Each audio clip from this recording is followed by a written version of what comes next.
Okay. ಈಗೊಂದು ನಾನು data ತಗೊಂಡಿದ್ದೀನಿ. ಈ ಡೇಟಾದಲ್ಲಿ ಏನಂದ್ರೆ, ಫಸ್ಟ್ ಥಿಂಗ್ ನಾವು ಏನ್ ಕಲಿಯೋಣ ಅಂತ ಅಂದ್ರೆ, ಈಗ ಇಮೇಲ್ ಇದೆ. ಇಮೇಲಲ್ಲಿ ನಾವು ಕಾಮೆಂಟ್ಸ್‌ನ ಹೆಂಗ್ ಆಡ್ ಮಾಡ್ಬೋದು ಅಥವಾ ಎಡಿಟ್ ಮಾಡ್ಬೋದು, ಕಾಮೆಂಟ್ಸ್ ಹೆಂಗ್ ಹಾಕ್ಬೋದು ಅಂತ ನೋಡೋಣ. ಫಾರ್ ಎಕ್ಸಾಂಪಲ್ ಇದೊಂದು ಮೇಲ್ ಐಡಿ ತಗೊಳ್ತೀನಿ. ಇಲ್ಲಿ ರೈಟ್ ಕ್ಲಿಕ್ ಮಾಡಿ, ಇನ್ಸರ್ಟ್ ಕಮೆಂಟ್ ಅಂತ ಇದೆ. ಇದ್ರ ಮೇಲೆ ಕ್ಲಿಕ್ ಮಾಡಿದ್ರೆ, ನೀವು ಏನಾದ್ರೂ ಕಮೆಂಟ್ ಹಾಕ್ಬೋದು. ಲೈಕ್ ಏನಂತ ಹಾಕ್ತೀರಾ? Mail ID is not working. Okay. ಇದನ್ನ ಒಂದು ಕಾಮೆಂಟ್ ಹಾಕ್ಬಿಟ್ಟು ಕಾಮೆಂಟ್ ಹಾಕಿದ್ರೆ ಅದು ಆಗಿರುತ್ತೆ. ಜಸ್ಟ್ ಹಿಂಗ್ ಇದ್ರ ಮೇಲೆ ಕ್ಲಿಕ್ ಮಾಡಿದ್ರೆ the mail ID is not working ಅಂತ ತೋರಿಸುತ್ತೆ.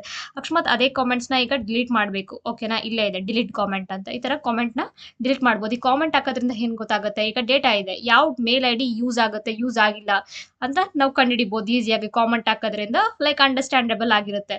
ಓಕೆನಾ? ನೆಕ್ಸ್ಟು ಈ ಟೇಬಲಲ್ಲಿ ಫಿಲ್ಟರ್ಸ್ ಹೇಗೆ ಆಡ್ ಮಾಡೋದು? ಓಕೆನಾ? ನಾನು ಆಗ್ಲೇ ಹೇಳಿದ್ದೆ ಮುಂಚೆನೆ ಫಿಲ್ಟರ್ಸ್ ಆಡ್ ಮಾಡ್ಬೇಕು ಅಂದ್ರೆ ಡೇಟಾ ಕಾಲಮಲ್ಲಿ ಹೋಗಿ ಫಿಲ್ಟರ್ಸ್ ಅಲ್ಲಿ ಹೋಗಿ ಸೆಲೆಕ್ಟ್ ಮಾಡ್ಬೋದು. ಈಸಿ ಮೆಥಡ್ ಏನು ಅಂದ್ರೆ ಕಂಟ್ರೋಲ್ ಶಿಫ್ಟ್ ಎಲ್. ಆಲ್ಮೋಸ್ಟ್ ಎಲ್ರು ಕಂಟ್ರೋಲ್ ಶಿಫ್ಟ್ ಎಲ್‌ನೇ ಪ್ರೆಸ್ ಮಾಡ್ತಾರೆ. ಸೊ ಬೆಟರ್ ಶಾರ್ಟ್‌ಕಟ್ ಯೂಸ್ ಮಾಡಿ. ಓಕೆನಾ? ಇಲ್ಲಿ ನೀವೇನ್ ಬೇಕಾದ್ರೂ ಲೈಕ್ ಫಾರ್ ಎಕ್ಸಾಂಪಲ್ ಜೆಂಡರ್ ಮೇಲೆ ಸಾರ್ಟ್ ಮಾಡ್ಬೇಕು ಅಂತ ಅಂದ್ರೆ ಲೈಕ್ ಮೇಲ್ ತಗೋಬೇಕು. ಜಸ್ಟ್ ಮೇಲ್ ಡೇಟಾ ತೋರಿಸುತ್ತೆ. ಇಲ್ಲ ಫೀಮೇಲ್ಸ್ ತೋರಿಸ್ಬೇಕು. ಫೀಮೇಲ್‌ನ ಸೆಲೆಕ್ಟ್ ಮಾಡಿ, ಮೇಲ್‌ನ ಅನ್ಸೆಲೆಕ್ಟ್ ಮಾಡಿ ಜಸ್ಟ್ ಫೀಮೇಲ್ ಡೇಟಾಸ್ ತೋರಿಸುತ್ತೆ. ಓಕೆನಾ? ಇದೇ ತರ ರೀತಿಯಲ್ಲಿ ಫೀಮೇಲ್ಸಲ್ಲಿ ನಿಮ್ಗೆ ಯಾವ ಹೌಸ್ ಮೇಲೆ ಬೇಕು. ಲೈಕ್ ಈಗ ಭೂಮಿ ಹೌಸಲ್ಲಿ. ಓಕೆನಾ? ಭೂಮಿ ಅಂದ್ರೆ ಫೀಮೇಲ್ಸ್‌ದು ಯಾರು ಭೂಮಿ ಹೌಸಲ್ಲಿದ್ದಾರೆ ಅವ್ರದ್ದು ಮಾತ್ರ ಡೇಟಾ ತೋರಿಸುತ್ತೆ. ಬರೀ ಒಂದ್ರಲ್ಲಿ ಫಿಲ್ಟರ್ ಮಾಡೋದಲ್ಲ, ಎಲ್ಲಾದ್ರಲ್ಲೂ ಫಿಲ್ಟರ್ಸ್ ಅಪ್ಲೈ ಆಗುತ್ತೆ. ಓಕೆ. ಈಗ ಫಿಲ್ಟರ್ಸ್ ಹಾಕಿದೀನಿ. ಈಗ ಫಿಲ್ಟರ್ಸ್‌ನೆಲ್ಲ ಬೇಡ ನನ್ಗೆ ಬೇಡ ಅಂತ ಅಂದಾಗ ಕಂಟ್ರೋಲ್ ಶಿಫ್ಟ್ ಎಲ್ ಪ್ರೆಸ್ ಮಾಡಿದ್ರೆ ಎಲ್ಲ ನೀವು ಏನೇನು ಫಿಲ್ಟರ್ಸ್‌ನ ಅಪ್ಲೈ ಮಾಡಿರ್ತೀರಲ್ಲ ಎಲ್ಲ ನಾರ್ಮಲ್ ಸ್ಟೇಜಿಗೆ ಬರುತ್ತೆ. ಓಕೆ. ನೆಕ್ಸ್ಟು ಸಾರ್ಟಿಂಗ್ ಹೆಂಗ್ ಮಾಡ್ಬೋದು ಫಾರ್ ದ ಮಲ್ಟಿಪಲ್ ಕಾಲಮ್ಸ್. ಒಂದೇ ಕಾಲಮ್ಸ್ ಅಲ್ಲ, ಸಾರ್ಟಿಂಗು ಕೂಡ ಮಾಡ್ಬೋದು ಮಲ್ಟಿಪಲ್ ಕಾಲಮ್ಸ್ ಅಲ್ಲಿ. ಈಗ ಫಾರ್ ಎಕ್ಸಾಂಪಲ್ ಫಿಲ್ಟರ್ಸ್ ಹಾಕೋಣ. ಈಗ ಫೈನಲ್ ಟೆಸ್ಟ್ ಅಲ್ಲಿ ಯಾರ್ದಪ್ಪ ಹೈಯೆಸ್ಟ್ ಬಂದಿದೆ ಅಂತ ತಿಳ್ಕೊಳಕ್ಕೆ ಏನ್ ಮಾಡ್ತೀನಿ? ಡ್ರಾಪ್ ಡೌನ್ ಮೇಲೆ ಕ್ಲಿಕ್ ಮಾಡ್ತೀನಿ. Sort largest by to smallest ಅಂತಂದ್ಮೇಲೆ ಕ್ಲಿಕ್ ಮಾಡ್ತೀನಿ. ಲಾರ್ಜೆಸ್ಟ್ ಯಾರ್ದಿದೆ ಫಸ್ಟ್ ಬರುತ್ತೆ, ಸ್ಮಾಲೆಸ್ಟ್ ಯಾರ್ದಿದೆ ಡೌನ್ ಹೋಗುತ್ತೆ. ಆ ತರ ಸಾರ್ಟ್ ಮಾಡ್ಬೋದು ಫಿಲ್ಟರ್ಸ್ ಅಲ್ಲೂ. ಲೈಕ್ ಈಗ ನೀವು ಫಿಲ್ಟರ್ಸ್ ಅಲ್ಲೂ ಹಾಕಿದ್ದೀರಾ, ನೀವು ಸಾರ್ಟ್ ಕೂಡ ನಾನು ಹೇಳಿದ್ದೆ ಸಾರ್ಟ್ ಮೆಥಡ್ ಅಲ್ಲಿ ಕೂಡ ನೀವು ಫಿಲ್ಟರ್ ಹಾಕಿ ಮಾಡ್ಬೋದು. ಬರೀ ಒಂದೇ ಮೆಥಡ್ ಅಲ್ಲ ನೋಡಿ. ಈಗ ಸಾರ್ಟ್ ಫೈನಲ್ ಟೆಸ್ಟ್ ಅಲ್ಲಿ ಆಗಿದೆ. ಈಗ ಬೇಡ, ನಾನು ಏನಂತ ತಗೋತೀನಿ, ಏಜ್ ಮೇಲೆ ನಾನು ಸಾರ್ಟ್ ಮಾಡ್ತೀನಿ. ಯಾರ್ದು ಏಜ್ ಕಡಿಮೆ ಇದೆ ಸೊ ನಾನು ಸ್ಮಾಲೆಸ್ಟ್ ಟು ಲಾರ್ಜೆಸ್ಟ್ ತಗೋತೀನಿ. ನೆಕ್ಸ್ಟ್ ಒಂದ್ ಸಾರ್ಟಿಂಗ್ ಅಲ್ಲಿ ಒಂದ್ ಫಿಲ್ಟರ್ ಹಾಕಿದ್ದೀನಿ. ನೆಕ್ಸ್ಟ್ ಇನ್ನೊಂದು ಸಾರ್ಟ್ ಮಾಡಬೇಕು. ನಾನು ಏನ್ ಸಾರ್ಟ್ ಮಾಡ್ಬೋದು? ಇವ್ರದ್ದು ಫೈನಲ್ ಟೆಸ್ಟ್ ಎಕ್ಸಾಮ್ ಅಲ್ಲಿ ಯಾವ್ದು ಲಾರ್ಜೆಸ್ಟ್ ಬಂದಿದೆ ಅಂದ್ರೆ ಕಮ್ಮಿ ಏಜ್ ಇದೆ ಬಟ್ ಫೈನಲ್ ಟೆಸ್ಟ್ ಮಾರ್ಕ್ಸ್ ತುಂಬಾ ಜಾಸ್ತಿ ತಗೊಂಡಿದ್ದಾರೆ ಕಮ್ಮಿ ಏಜ್ ಅವರು ಯಾರು ಅಂತ ಅಂದ್ರೆ ಅದ್ರ ಬೇಸಿಸ್ ಮೇಲೆ 2 ಕಂಡೀಷನ್ ನ ಹಾಕಿದ್ದೀನಿ. ಅದ್ರ ಬೇಸಿಸ್ ಮೇಲೆ ಸಾರ್ಟ್ ಮಾಡ್ತಾ ಇದ್ದೀನಿ. ಈಗ ಓಕೆ ಮಾಡ್ತೀನಿ. ಈಗ ನೀವು ನೋಡ್ಬೋದು ಲೈಕ್ ಏಜ್ 11 91 ಮಾರ್ಕ್ಸ್ ತಗೊಂಡಿದ್ದಾರೆ. ಏಜ್ 12 89 ಮಾರ್ಕ್ಸ್ ತಗೊಂಡಿದ್ದಾರೆ. ಅವ್ರ ಏಜ್ ಬೇಸಿಸ್ ಮೇಲೆ ನೋಡಿ. ಈಗ 14 ಏಜ್ ಅವ್ರದ್ದು ಲೈಕ್ ಒಂದೇ ಏಜ್ ಇದೆ. ಲೈಕ್ ಯಾವ್ದು ಹೈಯೆಸ್ಟ್ ಬಂದಿದೆ ಅವ್ರದ್ರಲ್ಲಿ ಅವ್ರದ್ದು ಫಸ್ಟ್ ತೋರಿಸ್ತಿದೆ. ಸೊ ಈ ತರ ನೀವು ಮಲ್ಟಿಪಲ್ ಕಾಲಮ್ಸ್ ಅಲ್ಲಿ ನೀವು ಕಾಲಮ್ಸ್ ಮೇಲೆ ನೀವು ಸಾರ್ಟ್ ಫಂಕ್ಷನ್ ನ ಯೂಸ್ ಮಾಡಬಹುದು. ಈ ಸಾರ್ಟ್ ಬೈ ಫಂಕ್ಷನ್ ಯೂಸ್ ಮಾಡ್ಕೊಂಡು. ಓಕೆ. ಈಗ ನಾವು ಟೇಬಲ್ ನ ಹೆಂಗ್ ಆಡ್ ಮಾಡಬೇಕು ಅಂತ ನೋಡೋಣ. ಸೊ ನೇಮ್ ಬಾಕ್ಸ್ ಮೇಲೆ ಕ್ಲಿಕ್ ಮಾಡ್ತೀನಿ. ಅಲ್ಲಿ ಇನ್ಸರ್ಟ್ ಟ್ಯಾಬ್ ಅಲ್ಲಿ ಹೋಗ್ಬಿಟ್ಟು ನಾನು ಟೇಬಲ್ ನ ಸೆಲೆಕ್ಟ್ ಮಾಡ್ತೀನಿ. ಅಲ್ಲಿ ಸೆಲೆಕ್ಟ್ ಮಾಡ್ಬಿಟ್ಟು ಹೋಲ್ ಟೇಬಲ್ ಅದು ಆಟೋಮೆಟಿಕ್ ಆಗಿ ಸೆಲೆಕ್ಟ್ ಆಗುತ್ತೆ. ಇಲ್ಲ ಅಂದ್ರೆ ಕಂಟ್ರೋಲ್ ಶಿಫ್ಟ್ ಟಿ ಅಂತನಾದ್ರೂ ನೀವು ಕೀಬೋರ್ಡ್ ಅಲ್ಲಿ ನೀವು ಟೈಪ್ ಮಾಡಿದ್ರೆ ಹೋಲ್ ಟೇಬಲ್ ನ ಸೆಲೆಕ್ಟ್ ಆಗುತ್ತೆ ಆಟೋಮೆಟಿಕ್ ಆಗಿ. ಸೊ ಟೇಬಲ್ ಸೆಲೆಕ್ಟ್ ಆಗಿದೆ. ನಾನು ಓಕೆ ಮೇಲೆ ಕ್ಲಿಕ್ ಮಾಡ್ತೀನಿ. ಓಕೆ ಮೇಲೆ ಕ್ಲಿಕ್ ಮಾಡಿದಾಗ ಅದು ಟೇಬಲ್ ಫಾರ್ಮ್ಯಾಟ್ ಅಲ್ಲಿ ಕನ್ವರ್ಟ್ ಆಗುತ್ತೆ. ನಿಮ್ಗೆ ಅಲ್ಲಿ ಟೇಬಲ್ ಡಿಸೈನ್ ಅಲ್ಲಿ ಯಾವ ಫಾರ್ಮ್ಯಾಟ್ ಅಲ್ಲಿ ನಿಮ್ಗೆ ಅನುಕೂಲ ಆಗುತ್ತೋ ಆ ಫಾರ್ಮ್ಯಾಟ್ ಅಲ್ಲಿ ನಿಮ್ಗೆ ತಗೋಬಹುದು. ಸೊ ನೆಕ್ಸ್ಟ್ ಟೇಬಲ್ ಅಲ್ಲಿ ನಮ್ಗೆ ಬಂತು. ನೆಕ್ಸ್ಟ್ ನಾವು ಸ್ಲೈಸರ್ ಆಡ್ ಮಾಡೋಣ. ಸ್ಲೈಸರ್ ಅಂತ ಅಂದ್ರೆ ಈಗ ಟೇಬಲ್ ಡಿಸೈನ್ ಅಲ್ಲೇ ಸ್ಲೈಸರ್ ಸಿಗುತ್ತೆ ನಿಮ್ಗೆ. ಸ್ಲೈಸರ್ ಮೇಲೆ ಕ್ಲಿಕ್ ಮಾಡ್ತೀನಿ. ಕ್ಲಿಕ್ ಮಾಡಾದ್ಮೇಲೆ ಅಲ್ಲಿ ನಾನು ನೇಮು ಮತ್ತೆ ಏಜ್ ನ ಸೆಲೆಕ್ಟ್ ಮಾಡ್ಕೋತೀನಿ. ಯಾವ್ದಾದ್ರು ನಿಮ್ಗೆ ಯಾವ್ದಾದ್ರು ಬೇಕು ಅಂದ್ರೆ ಸೆಲೆಕ್ಟ್ ಮಾಡ್ಬೋದು. ಫಾರ್ ಎಕ್ಸಾಂಪಲ್ ಇಲ್ಲಿ ನಾನು ಜೆಂಡರ್ ಮತ್ತೆ ಹೌಸ್ ನ ಸೆಲೆಕ್ಟ್ ಮಾಡಿದೀನಿ. ಅಲ್ಲಿ ನಾನು ಈಗ ಫಸ್ಟ್ ಅರೇಂಜ್ ಮಾಡ್ಕೊಂಡ್ಬಿಡ್ತೀನಿ. ಈಗ ನನಗೆ ಜೆಂಡರ್ ಬೇಸಿಸ್ ಮೇಲೆ ಫೀಮೇಲ್ ಇದೆ, ಮೇಲ್ ಇದೆ ಮತ್ತೆ ಹೌಸ್ ಇದೆ. ಓಕೆ. ಈಗ ಜೆಂಡರ್ ಬೇಸಿಸ್ ಮೇಲೆ ಫೀಮೇಲ್ ಕ್ಲಿಕ್ ಮಾಡಿದ್ರೆ ಒಂದು ಸಿಂಗಲ್ ಬಟನ್ ಅಲ್ಲ ನನಗೆ ಫೀಮೇಲ್ದೆಲ್ಲ ಇನ್ಫಾರ್ಮೇಶನ್ಸ್ ಬರುತ್ತೆ. ಫಿಲ್ಟರ್ ಎಲ್ಲ ಮಾಡ್ಬೋದು ಬಟ್ ಇದರಲ್ಲಿ ಈಸಿ ಇರುತ್ತೆ ನೋಡಿ. ಅಗ್ನಿ ಮೇಲೆ ಕ್ಲಿಕ್ ಮಾಡ್ತೀನಿ, ಬರೀ ಅಗ್ನಿ ಸ್ಟೂಡೆಂಟ್ಸ್ ಬರುತ್ತೆ. ಯಾರು ಬರೀ ಫೀಮೇಲ್ ಮೇಲೆ ಮತ್ತೆ ಅಗ್ನಿ, ಫೀಮೇಲ್ ಅಲ್ಲಿ ಯಾರು ಅಗ್ನಿ ಇದ್ದಾರೆ ಆ ತರ. ಸೊ ಫಿಲ್ಟರ್ ಕೂಡ ರಿಮೂವ್ ಮಾಡ್ಕೋಬಹುದು. ಫಿಲ್ಟರ್ ಆಪ್ಷನ್ಸ್ ಇರುತ್ತೆ ನಿಮಗೆ. ನೆಕ್ಸ್ಟ್ ನಾನು ಇಲ್ಲಿ ಫಿಲ್ಟರ್ ಮೂಲಕನೂ ಮಾಡ್ಬೋದು. ಅದೇ ತುಂಬಾ ಟೈಮ್ ತಗೊಳುತ್ತೆ. ಅದೇ ಒಂದು ಬಟನ್ ಕ್ಲಿಕ್ ಮಾಡಿದ ತಕ್ಷಣ ನಿಮ್ಗೆ ಈಸಿಯಾಗಿ ಮಾಡುತ್ತೆ ಸ್ಲೈಸರ್. ಸೊ ಯೂಸ್ ಆಗುತ್ತೆ ಬೇಗ, ಫಾಸ್ಟ್ ಆಕ್ಸೆಸ್ ಇದಕ್ಕೋಸ್ಕರ. ಮತ್ತೆ ಫಿಲ್ಟರ್ ಕೂಡ ಬೇಗ ಆರಾಮಾಗಿ ರಿಮೂವ್ ಮಾಡ್ಬೋದು. ಓಕೆನಾ? ಇಲ್ಲಿ ತೋರಿಸಿದೀನಿ ನೋಡಿ ನೀವು ಹೇಗೆ ಯೂಸ್ ಮಾಡ್ಬೋದು ಅಂತ ಫಿಲ್ಟರ್ಸ್ನ ಲೈಕ್ ಸ್ಲೈಸರ್ ಮೂಲಕ. ನೆಕ್ಸ್ಟು ಇನ್ಸರ್ಟ್ ಪಿಕ್ಚರ್ನ ಅಥವಾ ಇಮೇಜಸ್ನ ಹೇಗೆ ಇನ್ಸರ್ಟ್ ಮಾಡಬೇಕು. ಫಾರ್ ಎಕ್ಸಾಂಪಲ್ ಪಿಕ್ಚರ್ಸ್ನ ಇನ್ಸರ್ಟ್ ಮಾಡಬೇಕು ಅಂದರೆ ಇನ್ಸರ್ಟ್ ಬಟನ್ ಮೇಲೆ ಹೋಗ್ಬಿಟ್ಟು ದಿಸ್ ಡಿವೈಸಲ್ಲಿ ಇದೆ, ಈ ಡಿವೈಸಲ್ಲೇ ನೀವು ಯೂಸ್ ಮಾಡ್ತೀರಾ, ಡಿವೈಸಲ್ಲೇ ಬೇಕು ಅಂದರೆ ಅಲ್ಲೇ ಸೆಲೆಕ್ಟ್ ಮಾಡ್ತೀರಾ. ಇಲ್ಲ ಈಗ ಆನ್ಲೈನ್ ಪಿಕ್ಚರ್ಸ್ ಬೇಕು ಅಂದರೆ ಆನ್ಲೈನ್ ಪಿಕ್ಚರ್ಸಲ್ಲೂ ಹೋಗ್ತೀರಾ. ಇಲ್ಲ ಶೇಪ್ಸ್, ಮೋಸ್ಟ್ಲಿ ಫಾರ್ ಎಕ್ಸಾಂಪಲ್ ಶೇಪ್ಸಿಂದ ನೀವು ಹೇಗೋ ಲೈಕ್ ಶೇಪ್ಸ್ ಫಿಕ್ಸ್ ಮಾಡಬೇಕು, ಶೇಪ್ಸ್ ಹಾಕಬೇಕು, ಹೇಗೆ ಮಾಡ್ತೀರಾ. ಲೈಕ್ ನಾನು ಇಲ್ಲಿ ಹೋಗ್ದಾಗ ನೋಡ್ಬೋದು ನೀವು ಶೇಪ್ ಫಿಲ್ಲಲ್ಲಿ ಹೋಗ್ತೀನಿ, ಶೇಪ್ಸ್ನ ಸೆಲೆಕ್ಟ್ ಮಾಡ್ತೀನಿ. ಅಲ್ಲಿ ನಿಮ್ಗೆ ಯಾವುದಾದ್ರೂ ಕಲರ್ಸ್ನ ಚೂಸ್ ಮಾಡ್ಬೋದು. ನೋ ಫಿಲ್ ಅಂತ ಸೆಲೆಕ್ಟ್ ಮಾಡ್ತೀನಿ. ಆಮೇಲೆ ಶೇಪ್ ಔಟ್ಲೈನ್ಗೆ ಹೋಗ್ತೀನಿ, ಅಲ್ಲಿ ಡ್ಯಾಶಸ್ನ ಸೆಲೆಕ್ಟ್ ಮಾಡ್ಕೋತೀನಿ. ನಿಮ್ಗೆ ಯಾವುದಾದ್ರೂ ಬೇಕಾದರೂ ಸೆಲೆಕ್ಟ್ ಮಾಡ್ಬೋದು. ಜಸ್ಟ್ ಫಾರ್ ಎಕ್ಸಾಂಪಲ್ಗೆ ನಾನು ನಿಮ್ಗೆ ತೋರಿಸ್ತಾ ಇದ್ದೀನಿ. ಲೈಕ್ ನೀವು ಎಕ್ಸ್ಪ್ಲೋರ್ ಮಾಡ್ಬೋದು, ನಿಮ್ಗೆ ಯಾವ್ಯಾವ ಥರ ಬೇಕು ಆ ಥರ ತೊಗೊಂಬಿಟ್ಟು. ಫಾರ್ ಎಕ್ಸಾಂಪಲ್ ಇಲ್ಲಿ ನಾನು ಎಲ್ಲಾದರೂ ಹೈಲೈಟ್ ಮಾಡಬೇಕು ಒಂದು ಕಂಟೆಂಟ್ನ, ಸೊ ಈ ಥರ ಬಾಕ್ಸಸ್ ಮೂಲಕ ನೀವು ಶೇಪ್ಸ್ ಮೂಲಕ ಐಡೆಂಟಿಫೈ ಮಾಡ್ಬೋದು ಒಂದು ಲೆಟರ್ಸ್ನ ಎಲ್ಲ ಆಗಿರ್ಬೋದು. ಸೊ ನಾನಿಲ್ಲಿ ಹೌಸ್ ಮೇಲೆ ಇಕ್ತಾ ಇದ್ದೀನಿ. ಎಲ್ಲಿ ಬೇಕಾದರೂ ನೀವು ಪ್ಲೇಸ್ ಮಾಡ್ಬೋದು. ಫಾರ್ ಎಕ್ಸಾಂಪಲ್ ಇವಾಗ ನಾನು ಇಲ್ಲಿ ಇಕ್ತೀನಿ. ಸೊ ನಿಮ್ಗೆ ಏನು ತೋರಿಸ್ಬೇಕು ಅಂದರೆ ಇಲ್ಲಿ ಶೇಪ್ ಫಾರ್ಮ್ಯಾಟ್ ಇದೆ. ಆ ಶೇಪ್ ಫಾರ್ಮ್ಯಾಟಲ್ಲಿ ನಿಮಗೆ ಈಗ ಬಾಕ್ಸ್ ಮೇಲಿದೆ. ಸೊ ನಾನು ಇದನ್ನ ರೊಟೇಟ್ ಕೂಡ ಮಾಡ್ಬೋದು ಅಥವಾ ಸೆಂಡ್ ಬ್ಯಾಕ್ವರ್ಡ್ಸ್. ಈಗ ಸೆಂಡ್ ಬ್ಯಾಕ್ವರ್ಡ್ಸ್ ಮೇಲೆ ಕ್ಲಿಕ್ ಮಾಡಿದಾಗ ಹೇಗಾಗುತ್ತೆ ಅಂದರೆ ಅದು ಬ್ಯಾಕ್ವರ್ಡ್ ಹೋಗಿದೆ ನೋಡಿ. ಆ ಲೈನು ಫ್ರಂಟ್ ಲೈನಲ್ಲಿ ತೋರಿಸ್ತಿಲ್ಲ. ಬಾಕ್ಸಸ್ ಮೇಲೆ ಇದ್ರೆ ಲೈಕ್ ಕ್ಲೀನಾಗಿ ಹೈಲೈಟ್ ಆಗುತ್ತೆ. ಬೇಡ ನನಗೆ ಬ್ಯಾಕ್ವರ್ಡ್ ಹೋಗ್ಬೇಕು ಅಂದರೆ ಬ್ಯಾಕ್ವರ್ಡ್ ಹೋಗುತ್ತೆ, ಫ್ರಂಟ್ ವರ್ಡ್ ಬೇಕು ಅಂದರೆ ಫ್ರಂಟ್ ವರ್ಡ್ ಬರುತ್ತೆ. ಸೊ ನೀವು ಈ ರೀತಿಯಾಗಿ ಯೂಸ್ ಮಾಡ್ಬೋದು ಶೇಪ್ ಫಾರ್ಮ್ಯಾಟ್ಸ್ನೆಲ್ಲ.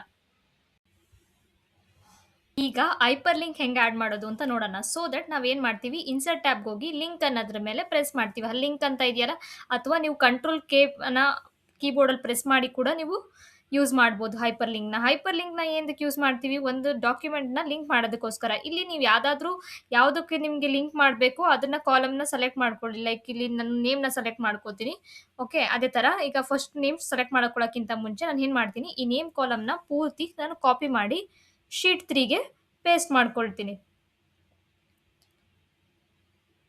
ಪೇಸ್ಟ್ ಮಾಡ್ಕೊಂಡಾದ್ಮೇಲೆ ನಾನು ಏನು ಮಾಡ್ತೀನಿ, ಇಲ್ಲಿ ಒಂದು ಶೀಟ್ 1ಇಂದ ಶೀಟ್ 3ಗೆ ನಾನು ಲಿಂಕ್ ಮಾಡ್ತಾ ಇದ್ದೀನಿ. ಸೊ ಇವಾಗ ಏನು ಮಾಡ್ತೀನಿ, ಲಿಂಕ್ ಮಾಡೋದಕ್ಕೆ ನೇಮ್ನ ಸೆಲೆಕ್ಟ್ ಮಾಡ್ಕೊಳ್ತೀನಿ. ನೇಮ್ನ ಸೆಲೆಕ್ಟ್ ಮಾಡಿಬಿಟ್ಟು ತಿರ್ಗಾ ನಾನು ಏನು ಮಾಡ್ತೀನಿ, ಇನ್ಸರ್ಟ್ ಬಟನ್ ಮೇಲೆ ಹೋಗ್ಬಿಟ್ಟು ಇನ್ಸರ್ಟ್ ಟ್ಯಾಬ್ಗೆ ಹೋಗಿ ನಾನು ಲಿಂಕ್ ಮೇಲೆ ಪ್ರೆಸ್ ಮಾಡ್ತೀನಿ. ಇಲ್ಲ ಅಂತ ಅಂದರೆ ನೀವು ಕಂಟ್ರೋಲ್ ಕೇನಾದರೂ ಪ್ರೆಸ್ ಮಾಡ್ಬೋದು. ಅಲ್ಲಿ ಏನು ಮಾಡ್ತೀನಿ, ಪ್ಲೇಸ್ ದಿಸ್ ಡಾಕ್ಯುಮೆಂಟ್ ಅನ್ನೋದ್ರ ಮೇಲೆ ಕ್ಲಿಕ್ ಮಾಡ್ತೀನಿ. ಇನ್ ದಿಸ್ ಡಾಕ್ಯುಮೆಂಟ್, ಈ ಡಾಕ್ಯುಮೆಂಟಲ್ಲಿ ಅಲ್ವಾ, ಈ ಎಕ್ಸೆಲ್ ಶೀಟಲ್ಲೇ ನಾವು ಬೇರೆ ಎಕ್ಸೆಲ್ ಶೀಟಿಗೆ ಲಿಂಕ್ ಮಾಡ್ತಿದ್ದೀವಿ. ಇಲ್ಲಿ ಶೀಟ್ 3 ಅಂತ ಸೆಲೆಕ್ಟ್ ಮಾಡ್ಕೊಳ್ತೀನಿ. ಅಲ್ಲಿ ಶೀಟ್ 3 ಮೇಲೆ ಕ್ಲಿಕ್ ಮಾಡಿದಾಗ ಇದು A1 ಅಂತ ಇದೆಯಲ್ಲ, ಇದು A1 ಅಂತ ಸೆಲೆಕ್ಟ್ ಆಗಿದೆಯಲ್ಲ, ಅದನ್ನು ಏನಕ್ಕೆ ಸೆಲೆಕ್ಟ್ ಮಾಡ್ಕೊತೀನಿ, A1 ಅಂತಾನೆ ಇರಬೇಕು ಅಂದರೆ ನಾನು ಆಮೇಲೆ ಹೇಳ್ತೀನಿ. ಸೊ ಇವಾಗ ಓಕೆ ಮೇಲೆ ಕ್ಲಿಕ್ ಮಾಡ್ತೀನಿ. ಯಾಕೆ ನಾನು ಅವಾಗಲೇ A1ನ ಸೆಲೆಕ್ಟ್ ಮಾಡಿದೆ ಅಂದರೆ, ಈ ಶೀಟ್ 3ಅಲ್ಲಿ ನೋಡಿ ಎ ಕಾಲಮಲ್ಲಿ ಫಸ್ಟ್ ರೋ ಅಲ್ಲಿದೆ. ಸೊ ದಟ್ ನನಗೆ ಅದು ಲಿಂಕ್ ಮೇಲೆ ಕ್ಲಿಕ್ ಮಾಡಿದ ತಕ್ಷಣ ಫಸ್ಟ್ ಈ ರೋನೇ ಕಾಣಬೇಕು ನನಗೆ. ಸೊ ಅದಕ್ಕೋಸ್ಕರ A1 ಅಂತ ಇಕ್ಕಿದ್ದು. ಸೊ ದಟ್ ಇವಾಗ ನಿಮಗೆ ಡ್ರಾಪ್ ಡೌನ್ ಅಲ್ಲಿ ಅಂದರೆ ಫಿಂಗರ್ ಮಾರ್ಕ್ ಕಾಣಿಸ್ತಿಲ್ಲ, ಅದ್ರ ಮೇಲೆ ಕ್ಲಿಕ್ ಮಾಡಿದ್ರೆ ನಿಮಗೆ ಈ ಶೀಟ್ 3ಗೆ ಕರ್ಕೊಂಬರುತ್ತೆ. ಈಗ ನೀವು ನೋಡ್ಬೋದು, ಯಾವಾಗ ನಾವು ಈಗ ಶೀಟ್ ಮೇಲೆ ನಾವು ಲಿಂಕ್ ಮಾಡ್ತೀವಿ ಅಂದರೆ ನಮಗೆ ತುಂಬ ನಂಬರ್ ಆಫ್ ಡೇಟಾಸ್ ಇರುತ್ತೆ. ಆವಾಗ ಒಂದೇ ಶೀಟಲ್ಲಿ ನಾವು ತೋರ್ಸೋಕ್ಕಾಗಲ್ಲ. ಫಾರ್ ಎಕ್ಸಾಂಪಲ್ ವೆಂಡರ್ ಡೇಟಾ ಇರುತ್ತೆ, ಸೇಲ್ಸ್ ಡೇಟಾ ಇರುತ್ತೆ. ಅದಕ್ಕೆ ಒಂದರಲ್ಲಿ ಲಿಂಕ್ ಮಾಡಿಬಿಟ್ರೆ ನೀವು ಅಲ್ಲಿ ಕ್ಲಿಕ್ ಮಾಡಿದ ತಕ್ಷಣ ಅದು ಇನ್ನೊಂದು ಶೀಟ್ ಕರ್ಕೊಂಡು ಹೋಗುತ್ತೆ. ಈಗ ಅದೇ ಥರ ನನಗೆ ಎಕ್ಸಿಸ್ಟಿಂಗ್ ಪೇಜಲ್ಲೇ, ವೆಬ್ ಪೇಜಲ್ಲೇ ನಿಮಗೆ ಹೇಗೆ ಹೈಪರ್ ಲಿಂಕ್ ಆ್ಯಡ್ ಮಾಡೋದು ಬೇರೆದು. ಸೊ ದಟ್ ಎಕ್ಸಿಸ್ಟಿಂಗ್ ಲಿಂಕ್ ಮೇಲೆ ಹೋಗ್ತೀರಾ, ಬ್ರೌಸರ್ ಡೇಟಾ ಪೇಜಸ್ಸಲ್ಲಿ ಹೋಗ್ಬಿಟ್ಟು google.com ನಿಮ್ಗೆ ಯಾವ್ದು ವೆಬ್ಸೈಟ್ ಬೇಕು ಆ ವೆಬ್ಸೈಟ್ನ ಹೆಸರು ಕೊಡಿ, ಓಕೆ ಅಂತ ಒತ್ತಿ. ಯಾವಾಗ ಅದನ್ನು ಕ್ಲಿಕ್ ಮಾಡ್ತೀರಾ ಆ ಪೇಜಿಗೆ ಅದು ರೀಡೈರೆಕ್ಟ್ ಆಗುತ್ತೆ. ಸೊ ದಟ್ ಇಲ್ಲಿ ನಾನು ಗೂಗಲ್ ಪೇಜ್ ಹಾಕಿರೋದು, ಸೊ ಗೂಗಲ್ ವೆಬ್ಸೈಟಿಗೆ ಕರ್ಕೊಂಡು ಹೋಗುತ್ತೆ. ಸೊ ದಟ್ ಈ ಥರ ನೀವು ಹೈಪರ್ ಲಿಂಕ್ಸ್ನ ಯೂಸ್ ಮಾಡ್ಕೋಬೋದು. ಟೇಬಲ್ ತಗೊಂಡಿದ್ದೀನಿ. ಈಗ ಟೇಬಲ್ಗೆ ಡ್ರಾಪ್ ಡೌನ್ ಹೇಗೆ ಆ್ಯಡ್ ಮಾಡೋದು ಅಂತ ತೋರಿಸ್ತೀನಿ. ಓಕೆನಾ, ಇಲ್ಲಿ ನೇಮ್ ತೊಗೊಂಡಿದ್ದೀನಿ, ಗ್ರೇಡ್ ತೊಗೊಂಡಿದ್ದೀನಿ. ಇವಾಗ ಗ್ರೇಡ್ ನನಗೆ ಗೊತ್ತಿದೆ ABC. ಈಗ ಯೂಶಲಿ ಗ್ರೇಡ್ನ ಮೇಂಟೈನ್ ಮಾಡಬೇಕು ಅಂದರೆ ಎಷ್ಟೊಂದು ಮಕ್ಕಳಿಗೆ ABC ಅಂತ ಟೈಪ್ ಮಾಡ್ಕೊಂಡು ಕೂತ್ಕೋಬೇಕಾಗುತ್ತೆ. ಅದೇ ಬದಲು ಒಂದು ಡ್ರಾಪ್ ಡೌನ್ ಇದ್ದರೆ ಈಸಿಯಾಗಿ ಸೆಲೆಕ್ಟ್ ಮಾಡ್ಬೋದು. ಇವಾಗ ಅಟೆಂಡೆನ್ಸ್ ಮೇಂಟೈನ್ ಮಾಡಬೇಕಾದ್ರೆ ಪ್ರೆಸೆಂಟ್, ಆಬ್ಸೆಂಟ್ ಅಂತ ಆಗ್ತಿರ್ತೀವಿ. ಅದಕ್ಕೆ ಒಂದು ಡ್ರಾಪ್ ಡೌನ್ ಇದ್ದರೆ ಆರಾಮಾಗಿ ಸೆಲೆಕ್ಟ್ ಮಾಡ್ಬೋದು. ಆ ಥರ ಡ್ರಾಪ್ ಡೌನ್ ಎಲ್ಲದಕ್ಕೂ ಯೂಸ್ ಆಗುತ್ತೆ. ಓಕೆನಾ, ಈಗ ಫಾರ್ ಎಕ್ಸಾಂಪಲ್ ಈ ಡ್ರಾಪ್ ಡೌನ್ಗೆ ನಾನು ಒಂದು ಟೇಬಲ್ ಹ್ಯಾಂಡ್ ಮಾಡ್ಕೋತೀನಿ. ಓಕೆನಾ, ಈಗ ಟೇಬಲ್ ಹ್ಯಾಡ್ ಮಾಡ್ಕೊಳ್ಳೋಕೆ ಏನಂತ ಅಂದರೆ, ಒಂದು ಇನ್ಸರ್ಟ್ ಮೂಲಕ ಟೇಬಲ್ ಅಂತ ಅದ್ರ ಮೇಲೆ ಕ್ಲಿಕ್ ಮಾಡ್ಬೋದು, ಅಥವಾ ಇನ್ನೊಂದು ಶಾರ್ಟ್ಕಟ್ Ctrl+T. ಇದು ಓಕೆ ಒತ್ತುತ್ತೀನಿ. ಮತ್ತೆ ಮೈ ಟೇಬಲ್ ಆಸ್ ಎ ಹೆಡ್ಡರ್ ಅಂತ ಒತ್ತೀನಿ. ಸೊ ದಟ್ ಅದು ಗ್ರೇಡ್ ಅನ್ನೋದನ್ನೇ ಹೆಡ್ಡಿಂಗ್ ಆಗಿ ತಗೊಳುತ್ತೆ. ನೋಡಿ, ಹೆಡ್ಡಿಂಗ್ ಆಗಿ ತಗೊಂತದ್ದು. ಓಕೆ, ಈಗ ಟೇಬಲ್ನ ರೆಡಿ ಮಾಡ್ಕೊಂಡೆ. ಈಗ ಇದಕ್ಕೆ ಡ್ರಾಪ್ ಡೌನ್ ಹಾಕ್ಬೇಕು ನಾನಿಲ್ಲಿ. ಅವಾಗ ಏನು ಮಾಡಬೇಕು, ಡೇಟಾ ಟ್ಯಾಬ್ಗೆ ಹೋಗ್ತೀನಿ. ಅಲ್ಲಿ ಡೇಟಾ ವ್ಯಾಲಿಡೇಷನ್ ಸೆಲೆಕ್ಟ್ ಮಾಡ್ತೀನಿ. ಏನು ವ್ಯಾಲ್ಯೂ, ಲಿಸ್ಟ್ ವ್ಯಾಲ್ಯೂ ನನಗೆ ಲಿಸ್ಟ್ ರೀತಿ ಬರಬೇಕಲ್ಲ. ಸೊ ಸೋರ್ಸ್ ಯಾವ್ದ್ರ ಸೋರ್ಸ್ ರೆಫರೆನ್ಸ್ ತಗೋಬೇಕು, ಈ ಟೇಬಲ್ದು ಸೋರ್ಸು ರೆಫರೆನ್ಸ್ ತಗೋಬೇಕು ರೋಸ್ದು. ಓಕೆ ಓಕೆ ಮೇಲೆ ಕ್ಲಿಕ್ ಮಾಡ್ತೀನಿ. ಈಗ ನನಗೆ ಡ್ರಾಪ್ ಡೌನ್ ಆ್ಯಡ್ ಆಯಿತು ನೋಡ್ತೀರಾ. ಈಗ ಎ ಬಿ ಸಿ ಅಂತ ಗ್ರೇಡ್ ಕೊಡ್ಬೋದು. ನೆಕ್ಸ್ಟ್ ನಿಮ್ ಕೆಳಗಡೆಕ್ಕೂ ಡ್ರಾಪ್ ಡೌನ್ ಆ್ಯಡ್ ಆಗಬೇಕು ಅಂದರೆ ಈ ಪ್ಲಸ್ ಮಾರ್ಕಿಂದ ಪೂರ್ತಿ ಡ್ರ್ಯಾಗ್ ಮಾಡಿಕೊಂಡ್ರೆ ಎಲ್ಲದಕ್ಕೂ ಡ್ರಾಪ್ ಡೌನ್ ಅಪ್ಲೈ ಆಗುತ್ತೆ. ನಿಮ್ಗೆ ಯಾವ ಗ್ರೇಡ್ ಬೇಕು ಆ ಗ್ರೇಡ್ನ ನೀವು ಸೆಲೆಕ್ಟ್ ಮಾಡಿ ಹಾಕ್ಬೋದು. ಈ ಥರ ಡ್ರಾಪ್ ಡೌನ್ ಯೂಸ್ ಆಗುತ್ತೆ. ಟೆಕ್ಸ್ಟ್ನ ಹೇಗೆ ಸ್ಪ್ಲಿಟ್ ಮಾಡಬೇಕು, ಸೊ ನಾನು ಇಲ್ಲಿ ಎಕ್ಸಾಂಪಲ್ ಆಗಿ ಇಮೇಲ್ಸ್ ತೊಗೊಂಡಿದ್ದೀನಿ. ಈ ಇಮೇಲ್ಸಲ್ಲಿ ನನಗೆ ಟೆಕ್ಸ್ಟ್ನ ಸ್ಪ್ಲಿಟ್ ಮಾಡಬೇಕು. ಓಕೆನಾ, ಹೇಗೆ ಸ್ಪ್ಲಿಟ್ ಮಾಡ್ತೀನಿ? ಸೊ ಫಸ್ಟು ಟೇಬಲ್ನ ಸೆಲೆಕ್ಟ್ ಮಾಡ್ಕೊಳ್ತೀನಿ ಮಾಡೋದಕ್ಕಿಂತ ಮುಂಚೆ. ಓಕೆ, ಸೆಲೆಕ್ಟ್ ಮಾಡ್ಕೊಂಡಾದ್ಮೇಲೆ ಸೆಲೆಕ್ಟ್ ಹೇಗೆ ಹೇಳಿದ್ನಲ್ಲ, ಕಂಟ್ರೋಲ್ ಎ ಆದರೂ ಮಾಡ್ಬೋದು, ಅಥವಾ control shift down button press ಮಾಡ್ಬೋದು. ನೆಕ್ಸ್ಟು ಇಲ್ಲಿ ಡೇಟಾ ಟ್ಯಾಬಲ್ಲಿ ಟೆಕ್ಸ್ಟ್ ಟು ಕಾಲಮ್ಸ್ ಮೇಲೆ ಕ್ಲಿಕ್ ಮಾಡಬೇಕು. ಇಲ್ಲಿ 2 ಆಪ್ಷನ್ಸ್ ಬರುತ್ತೆ, ಒಂದು ಡಿಲಿಮಿಟೆಡ್, ಫಿಕ್ಸ್ಡ್ ಲೆಂತ್. ಡಿಲಿಮಿಟೆಡ್ ಯಾಕೆ ಯೂಸ್ ಮಾಡ್ತೀವಿ? ಕ್ಯಾರೆಕ್ಟರಿಸ್ಟಿಕ್ಸ್ನ ನಾವು ಸ್ಪ್ಲಿಟ್ ಮಾಡಬೇಕು ಅಂದರೆ ಯೂಸ್ ಮಾಡ್ತೀವಿ. ಸೊ ಇಲ್ಲಿ ಕ್ಯಾರೆಕ್ಟರಿಸ್ಟಿಕ್ಸ್ ಇರೋದ್ರಿಂದ ನಾನು ಡಿಲಿಮಿಟೆಡ್ನ ಸೆಲೆಕ್ಟ್ ಮಾಡ್ತೀನಿ. ಸೊ ನೆಕ್ಸ್ಟ್ ಇಲ್ಲಿ ನಾನು ಯಾವುದು @ ಬೇಸಿಸ್ ಮೇಲೆ ನಾನು ಅದರ್ ಮೇಲೆ ಕ್ಲಿಕ್ ಮಾಡಿ ಮತ್ತೆ @ ಸಿಂಬಲಲ್ಲಿ ಸ್ಪ್ಲಿಟ್ ಆಗಬೇಕು. @ ನೆಕ್ಸ್ಟ್ ಪಾರ್ಟ್ ಏನೇನಿದೆ ಅದು ಸ್ಪ್ಲಿಟ್ ಆಗಬೇಕು ಅಂತ ಕೊಡ್ತೀನಿ. ಸೊ ನಾನು ನೆಕ್ಸ್ಟ್ ಫಿನಿಶ್ ಅಂತ ಕೊಡ್ತೀನಿ. ಸೊ @ ಏನೇನಿತ್ತು ಅದೆಲ್ಲ ಸ್ಪ್ಲಿಟ್ ಆಗಿದೆ. ಸೊ ಈಗ ನನಗದು ಮುಂಚೆ ಏನಿತ್ತು ಇಮೇಲ್ ಅದು ಬೇಕು ಮತ್ತು ಇದು ಕೂಡ ಬೇಕು ಅಂತ ಅಂದರೆ, ಫಾರ್ ಎಕ್ಸಾಂಪಲ್ ಫಸ್ಟಿಂದ ತೋರಿಸ್ತೀನಿ. ಈಗ ಸೇಮ್ ಇದನ್ನೇ ಕಾಪಿ ಮಾಡ್ಕೊಳ್ಳಿ. ಈ ಕಡೆ ಕಾಪಿ ಮಾಡ್ಕೊಂಡ್ರೆ ಸೇಮ್ ಟೆಕ್ಸ್ಟ್ ಟು ಕಾಲಮ್ಸ್ ಮೇಲೆ ಕ್ಲಿಕ್ ಮಾಡಿ, ಡಿಲಿಮಿಟೆಡ್ @ ಸೆಲೆಕ್ಟ್ ಆಗಿದೆ, ನೆಕ್ಸ್ಟ್ ಮೇಲೆ ಕ್ಲಿಕ್ ಮಾಡಿ, ಫಿನಿಶ್. ಓಕೆ, ಈಗ ನಿಮಗೆ ಮುಂಚೆ ಏನಿತ್ತು ಮೇಲ್ ID ಅದು ರೆಫರೆನ್ಸ್ ಆಗಿ ತೋರಿಸುತ್ತೆ, ಮತ್ತು ಹೇಗೆ ಸ್ಪ್ಲಿಟ್ ಆಗಿದೆ ಅಂತ ತೋರಿಸುತ್ತೆ. ಸೊ ಈ ಥರ ಸ್ಪ್ಲಿಟ್ ಮಾಡ್ಕೋಬೋದು ಟೆಕ್ಸ್ಟ್ನ. ಹೇಗೆ ಯೂಸ್ ಮಾಡೋದು ಅಂತ ನೋಡೋಣ. ಫಾರ್ ಎಕ್ಸಾಂಪಲ್ ಈಗ ಒಂದು ಡೇಟಾ ತೊಗೊಂಡಿದ್ದೀನಿ, ನೇಮ್ ಮತ್ತು ಫೈನಲ್ ಟೆಸ್ಟ್. ಇದ್ರ ಬೇಸಿಸ್ ಮೇಲೆ ನಾನು ಚಾರ್ಟ್ನ ಹಾಕಬೇಕು. ಸೊ ನಾನೇನು ಮಾಡ್ತೀನಿ, ಪೂರ್ತಿ ಟೇಬಲ್ನ ಸೆಲೆಕ್ಟ್ ಮಾಡ್ತೀನಿ. ಸೆಲೆಕ್ಟ್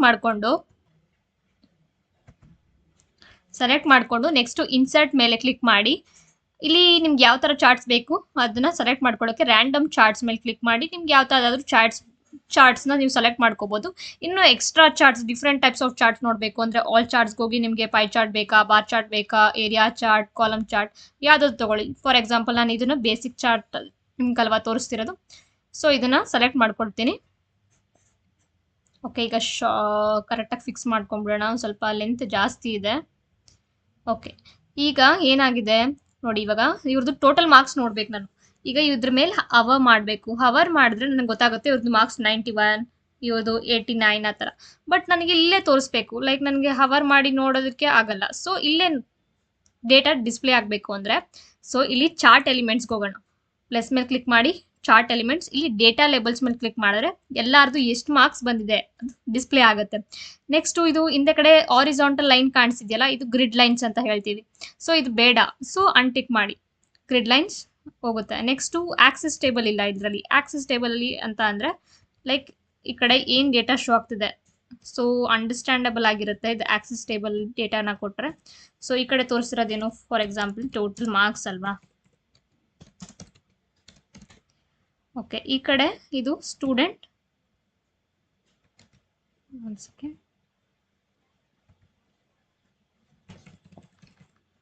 ಸ್ಟೂಡೆಂಟ್ ನೇಮ್ಸ್ ಇದು. ಸೊ ಇದು ರೀಡೇಬಲ್, ಅಂಡರ್ಸ್ಟ್ಯಾಂಡಬಲ್ ಆಗಿರುತ್ತೆ ಚಾರ್ಟ್ಸ್ ಕೂಡ ನೋಡೋದಕ್ಕೆ. ಸೊ ಇದು ಬೇಸಿಕ್ ಚಾರ್ಟು. ನೀವು ಇನ್ನೂ ಕೂಡ ಚಾರ್ಟ್ಸ್ನ ಬೇರೆ ಥರ ತೊಗೊಂಡು ಎಕ್ಸ್ಪ್ಲೋರ್ ಮಾಡ್ಬೋದು. ಇನ್ನೂ ಬೇರೆ ಬೇರೆ ಥರ ಚಾರ್ಟ್ಸ್ ಇದೆ, ಡಿಸೈನ್ ಟೈಪ್ಸ್ ಆಫ್ ಚಾರ್ಟ್ಸ್ ಇದೆ. You can test it out.